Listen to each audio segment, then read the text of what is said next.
બનાસકાંઠા એવો વિસ્તાર છે જે સમશીતોષ્ણમાં આવે છે અને પાણીની સમસ્યા વધુ રહેલી હોય છે. બનાસકાંઠા જિલ્લો એ શિક્ષણ ક્ષેત્રે બીજા જિલ્લાઓની તુલનામાં બહુ પછાત રહ્યો છે. માં અંબા જેવી મોટી યુનિવર્સિટીનો પણ અહીંયા સ્થાપના થાય તેવી અમે નવા સાંસદ પાસે અપેક્ષા રાખીએ છીએ. કેનાલો છે, ચૂંટણી આવે છે ત્યારે તો તેમાં પાણી છોડવામાં આવે છે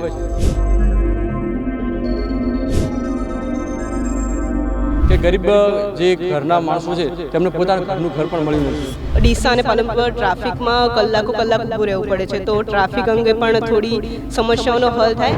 કે અંતરિયાળ વિસ્તારમાં વિદ્યાર્થીઓને ભણવા માટે શહેરમાં જવું પડે તો એ હાઈવે ઉપર રોડ ઉપર બસો ચાલે, પણ ગામડા સુધી અંતરિયાળ વિસ્તાર સુધી એ બસો પહોંચતી નથી. જ્ઞાન સહાયક જેવી યોજનાઓ અમલમાં મૂકવામાં આવે છે પરંતુ કાયમી ભરતી કરવામાં આવતી નથી.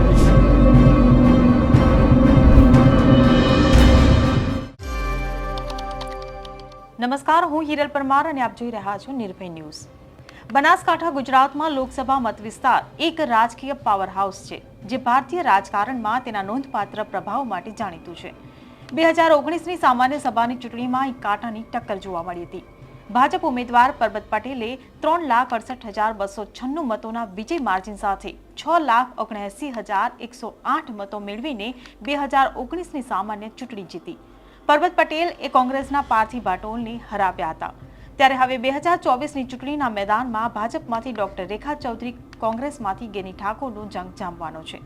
તર્ક લગાવવામાં આવી રહ્યા છે કે કોણ કોના પર ભારે પડશે. ત્યારે યુવાનોની પણ સાંસદને લઈને કંઈક અપેક્ષાઓ હોય છે. ત્યારે જાણીશું કે બનાસના યુવાઓનો લોકસભા ચૂંટણીને લઈને શું છે મિજાજ. જુઓ બનાસકાંઠાથી ધ્રુવ પરમારનો ગ્રાઉન્ડ રિપોર્ટ.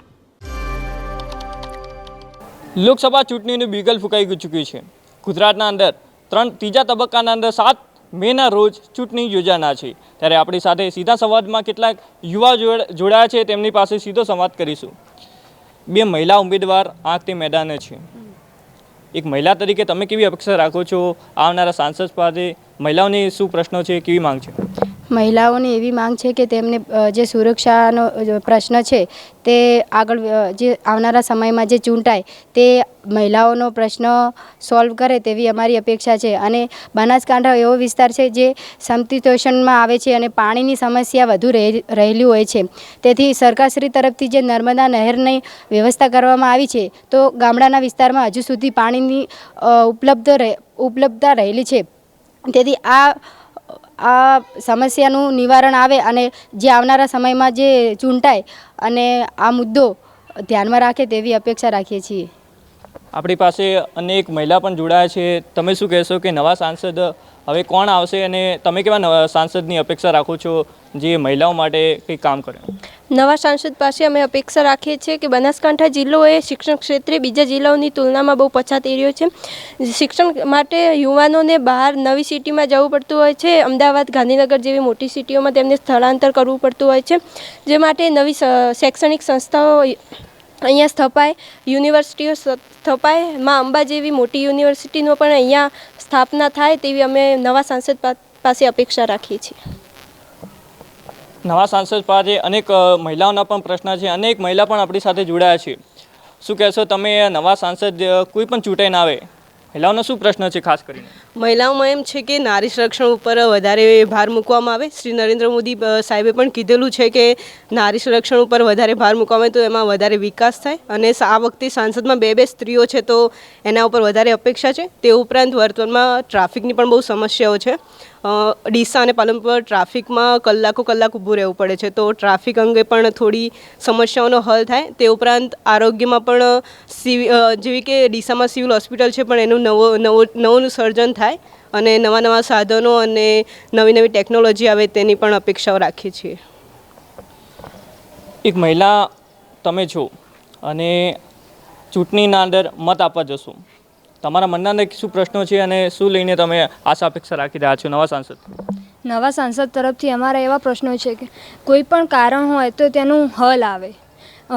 અમારો જેવી ઈચ્છા હોય તે મુજબ અમારું કોઈ પણ નિવારણ આવી શકે તેવી અમારી ઈચ્છા છે. આપણી સાથે અન્ય કેટલાક યુવાઓ પણ જોડાયા છે. શું કહેશો તમે, હવે ચૂંટણીની તારીખો જાહેર થઈ ચૂકી છે, ઉમેદવારો પ્રચાર પ્રસાર પણ કરી રહ્યા છે, યુવાઓની શું માંગ છે? સર્વપ્રથમ હું વાત કરું તો પ્રવર્તમાન સમયમાં એક વિચારધારા ખૂબ જ વેગવંતી બની છે કે મોદી દ્વારા જ વિકાસ શક્ય છે, બરાબર છે. પરંતુ આ બાબત છે એ હાઈ લેવલે તો બરાબર છે, પરંતુ ગ્રાઉન્ડ લેવલે આ બાબત ક્યાંક ને ક્યાંક રૂંધાતી જોવા મળતી હોય છે. હું સૌપ્રથમ સમસ્યામાં વાત કરું તો પ્રથમ બાબત છે ખેડૂતોને લગતી. જો કેનાલો છે, ચૂંટણી આવે છે ત્યારે તો તેમાં પાણી છોડવામાં આવે છે અને આમ ઉનાળામાં પાણી છોડવામાં આવતું હોતું નથી, એટલે તેના તરફ પણ ધ્યાન આપવું જોઈએ. બીજી બાબત એ કે ગરીબ જે ઘરના માણસો છે તેમને પોતાનું ઘરનું ઘર પણ મળ્યું નથી, તેથી પ્રધાનમંત્રી આવાસ યોજના અંતર્ગત તેમને ઘરો પણ મળવા જોઈએ.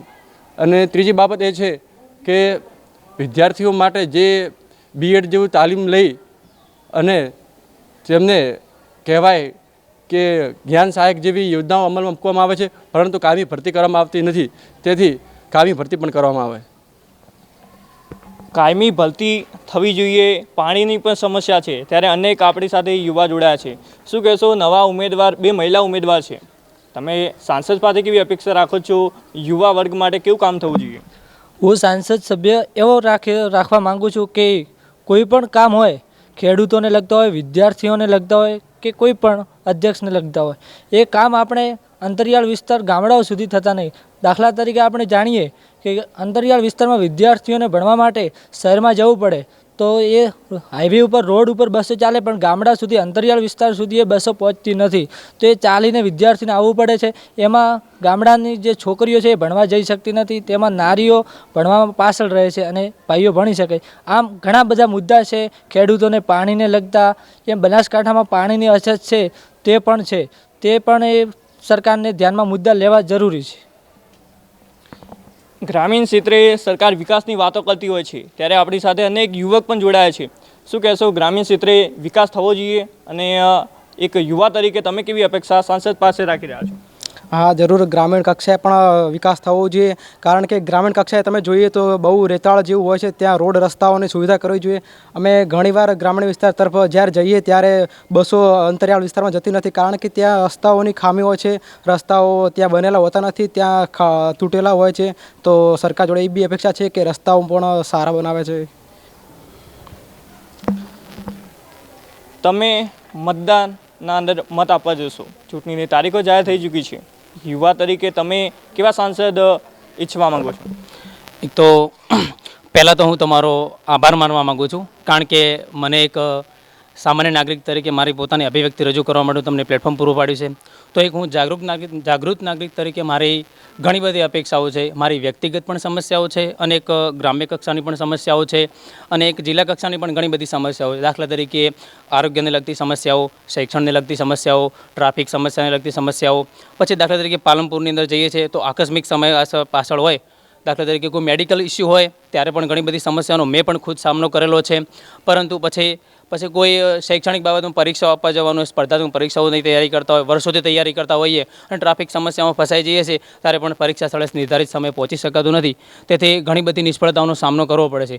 તેથી નવા ચૂંટાતા સંસદ સભ્ય કોઈ બી હોઈ શકે, કે રેખાબેન ચૌધરી હોઈ શકે કે પછી જ્ઞાનીબેન ઠાકોર હોઈ શકે, એ ગમે તે ચૂંટાય, પરંતુ એ દેશનું ઉત્થાન કરે, ગામનું ઉત્થાન કરે, રાજ્યનું ઉત્થાન કરે, એવી એક મારી જાગૃત નાગરિક તરીકે એમને વિનંતી છે, રિક્વેસ્ટ છે. તો આ હતા આપણી સાથે કેટલાક યુવાઓ.